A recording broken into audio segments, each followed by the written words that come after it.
Guys, what's up? We're at Oberon, where Ryan got first place in our local. So we're gonna represent his deck list right here. So what you got, Ryan? So, first DBS tournament was playing Trunks. Built the deck last Wednesday. Wow, that's pretty late, don't you think? Yeah, I know. But here's the thing. So I was playing Bardock the whole time, and I was like debating whether to play Pan or Bardock. And my friend came up like, play Trunks. Don't play Bardock anymore. Play Trunks is better. You always have a draw. And my mindset was like, so why play Bardock or Pan when you can play both in one leader? And he's a swag leader. So I thought, you know what? Let's play Trunks. Basically, mill 2 when you attack, and if it's a red or a blue card, and if you have a red or blue card on the battlefield, on the battle area, you get a draw. When you awaken, you get one from the warp, and his mill effect becomes not mandatory anymore. You can activate it whenever you want, well, during the main, and you get a draw every time you attack. And you can warp 5, he gets plus 5,000 and double strike. Okay, then so let's get into the deck. So, for the red cards, we're playing 4 Kaba. It's a mandatory card. Like it's mandatory to play at 4. 3 Planning. So this card was a not really a meta call, more like a tech. I would play that too, honestly, because I saw it way too much. But when I saw it, it was amazing. Like, you want to see a turn 1 usually, and in all honesty, it did its job. It was an amazing card. Playing 3 Trunks. I'm still debating whether to play 4 or 3, but 3 has been doing pretty alright.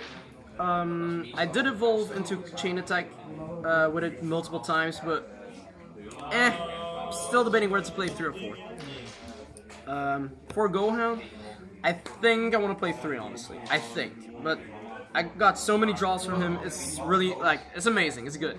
And his double strike came as a surprise factor most of the time. So usually I want to use his double strike when my opponent has only 5 life, so I can go from 5 to 3 instantly. So in all honesty, he's an amazing card, but I'm not sure if I'm gonna play him at 4. 3 Legic. Legic is... I have a love-hate relationship with this card, but he was pretty alright, except for the finals, because in finals he was really garbage, but in all honesty, it did its job for the first few rounds. 3 Pan. Okay, so don't play this card straight. Don't. Like, the reason why I play him at 3 was because normally I want to play 2 Foos, but I don't have them yet. We ordered them, but they didn't came in time. So it was a last minute change because I didn't expect to play actually today. But play this card at 2, honestly, because this card is a brick. Like, she was used more as energy if anything, and surprisingly enough, I only dropped her once, and it wasn't even that good, to be honest. But I still would play that too. 4 Chain Attack Trunks. This card, God. This is God. Like. You literally put your deck on the table and tell your opponent to suck it, because this card is amazing. This card is like God tier. I mean, this deck, please. Because this card, I mean, I'll get to it like later on, why this card is amazing. 3 Unbreakable, Son Goku. I want to play this card at 4, honestly. It's like an extra super combo in some way. Not really, but like, it's an amazing card. Like, you combo with it and you get a draw. 2 Gohan. More of a tech if anything, and this card steals games. Like, people were still telling me, no, cut this card is not good, he probably break or anything. No, this card is amazing. This card won games, it won me the finals even. This card is beyond amazing. The fact that when you're low on resources and then you can drop it instantly and be like, hey, suck it. It's amazing. That's it for the red cards. For the blue cards, we're playing 4 Senzu-Bean. Senzu-Bean is amazing. Untap, ramp, everything. Then we're playing 4 Coercion. Best negate in the game still till this day. I mean, okay, you can debate between Flying Nimbus and this, but I prefer it. I mean, yeah, Flying Nimbus, if you're playing yellow, then sure, but like, if anything else, Coercion is better. Like, I even play it in like a red deck, like with like 10 blue cards. So yeah, and then 2 Zeno.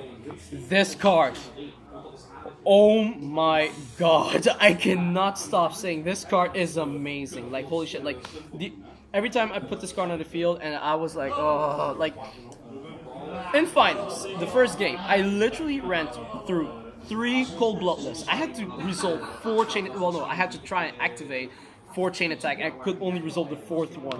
And when this card came on the field, I always won the game. This card is like, no, this is God. I mean, like. So what exactly does he do? So basically, you never resolve him for like 3 blue. Never. This card says, hey, let's bring a friend. And this friend will be like, okay, let me remove everything on the field and I give a complete reset and then 5 new cards. And the thing that I did was, he had like, I think 5 or 7 apes, like with King Vegeta. So he had, like, all his apes had barrier. And the thing was, I dropped him on the field after the 4th chain attack Trunks because I recycled 1 with the leader. So I basically, I still had 2 in the deck, but I didn't see them. So I recycled 1 because he was warped.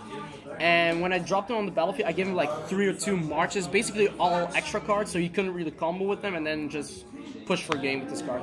This card basically says negate all battle cards on the field, shuffle every battle card on the field and all cards in hand back into the deck, and draw 5 new cards for both players. So basically, this guy's a complete reset. But that's the only sad part. Like, if this was a 0+5, that would be amazing. But like everything else, the card is fine. The card is amazing. The card is. This is God. Like, this is actual God. This is what lies beyond perfection, everyone. You open your deck box, you see this card, and you're like, yes. I cannot stop saying how amazing this card is. So yeah. And then for the black cards, 4 super combo, best super combo in the game. After Shugesh, because Shugesh and Explosive Son Goku is like, eh. 3 time patrols, same reasoning with Pan. Was last minute, would play only 2 with 2 foods in the main, like Scientist food, not the 10 drop. 2 power overseeing time. This guard, I'm glad I got them like as fast as I could, because I have like a playset of these, and these cards are like going up in prices because this card is amazing. Like, if people are like water players, honestly, if you're still playing Kill Sword, I don't know what you're doing, because this card is way better than Kill Sword. And then for the last 2 cards, we're playing 2 Increasing Evil. Surprisingly enough, he was subpar. He was not really amazing today, but I would still play 2 because he's a self-awakening mechanism, and he can still like remove cards from the field, and he can take blockers out. Now for the side deck. Surprisingly enough, I only sided during finals because the deck was pretty alright. I mean, not pretty alright, it was amazing actually. Let me see there, because I think some things are still mixed in. Okay, there we go. Alright. So, 4 Haru Haru, only sided him during finals, and amazing. I only sided in 3, but I should have sided in 4 because this card is amazing. Like, it's basically a free critical beat stick. That's it. 3 Family of Justice, amazing card.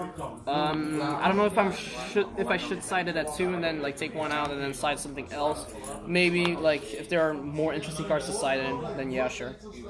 3 Jocko. My reasoning behind this was like Bardock players with the double strike Champa, then bounce that so that I don't get like double strike crit, because that kind of hurts. Like, I actually want to get my resources, not like, I mean, crit isn't that bad as with any other leader because your overall becomes live because you're only milling 2 compared to 3 with Bardock, so it's still kind of sort of good to take the crit, but then again, you don't want to get double strike crit. I call this card Big Dick Jiren because Jiren is, this is, oh my god, like seriously, like he is, I don't know, like against apes this card is amazing, but everything else this card is like eh. So yeah, but I sided him against apes and it was amazing, like honestly, like this card is on point. Like if you don't, like either you want to see him or the 6-drop Gohan. And then for the last 2 cards, Mysterious Presence. I didn't play against any veggies, surprisingly enough, so I couldn't really use this card, but I would side him in. I was debating whether to main 1 or not, but honestly, I think 2 in the side is fine. Like, this card, I mean, honestly, shout out to Peter Katani, because he said this card should have been main, and every time I mained this card, he was amazing, but I'm glad I didn't main him against like in this tournament because I didn't play against any veggies, and it was honestly a break because I saw more blockers if anything. Yeah. So what were your matchups? So my matches were Bardock. First round was Bardock. Second round was what was it again? Jesus, I forgot. Wait, no. First round I had a bye. Yeah, I forgot about that. I got a bye for some fucking reason. Like I wanted to play and I got it bye. So yeah. Then I was against Bardock. I think it was. I'm not sure if it was red blue or just red black.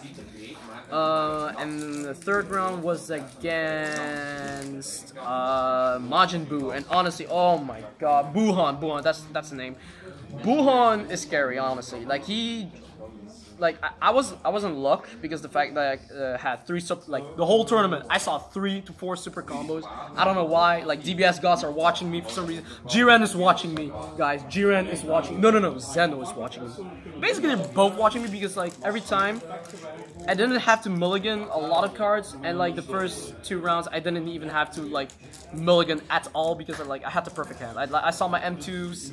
Everything was amazing. And then the last round, Mecha Apes. Yeah, Mecha Apes with Errata, Mecha Frieza. And honestly, still pretty scary, honestly, because King Vegeta, like the 5-drop that gives all apes barriers, that hurts. And triple cold bloodless is I don't know how I won, but I still won. So yeah. So first of all, shout out to Oberon, best locals here in Belgium, best locals of the multiverse. Honestly, Zeno approves. Shout out to Zeno because Zeno is my boy. He does it. Shout out to Team Quicksilver. We done it. Representing Team Quicksilver, we done it. And shout out to Danny. He helped me build this deck and has been doing amazing. And yeah, that's it. All right. See you next time. See ya, guys.